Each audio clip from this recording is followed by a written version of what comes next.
Welcome to our podcast on effective English learning strategies. I'm Yuna, and joining me today is Chae-hoon. We'll be discussing some key approaches to mastering English that can really boost your skills. Thanks, Yuna.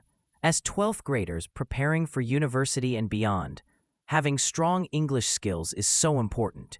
Let's start by talking about the core components of English proficiency. What would you say those are, Yuna? Great question, Jae-hoon.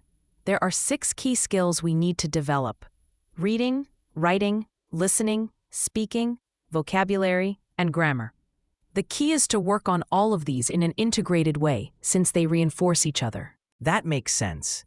So how can students figure out their current level in each of those areas? A good way is to use the Common European Framework of Reference for Languages, or CEFR.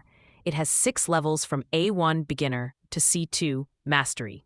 Taking a placement test can help you identify where you are and set appropriate goals. Speaking of goals, I've heard it's important to set SMART goals for language learning. Can you explain what that means?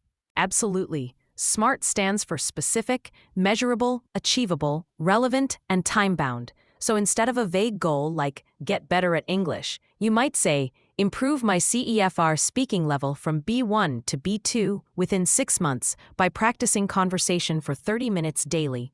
That's really helpful, Yuna. Now, let's talk about learning methods. What are some effective approaches students can use? There are several options, each with pros and cons. Self-study offers flexibility, but requires strong self-discipline. Language schools provide structure but can be expensive. Immersion programs like studying abroad offer rapid progress, but are costly and not accessible to everyone. What about online learning? That seems to be getting more popular. Online learning is great for flexibility and access to resources. Platforms like Duolingo or Babbel can be fun and engaging. However, they may lack the depth of traditional methods and require self-motivation to stick with it.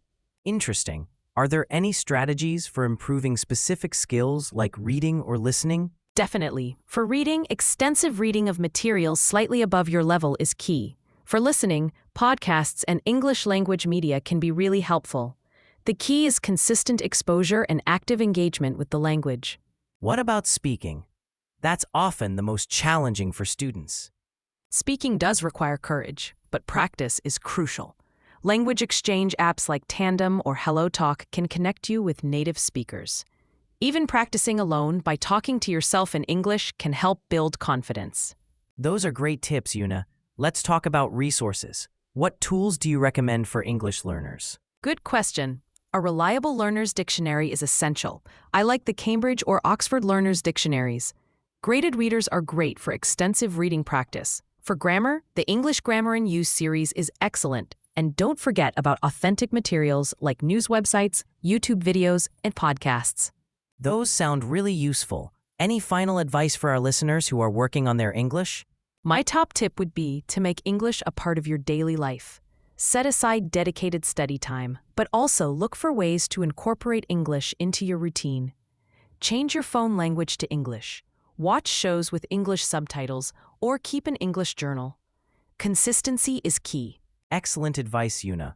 Thank you for sharing all these strategies. To our listeners, remember that language learning is a journey. Be patient with yourself, celebrate small victories, and keep pushing forward. With consistent effort and the right strategies, you can achieve your English learning goals. Absolutely, Jae-hoon. Thanks everyone for tuning in.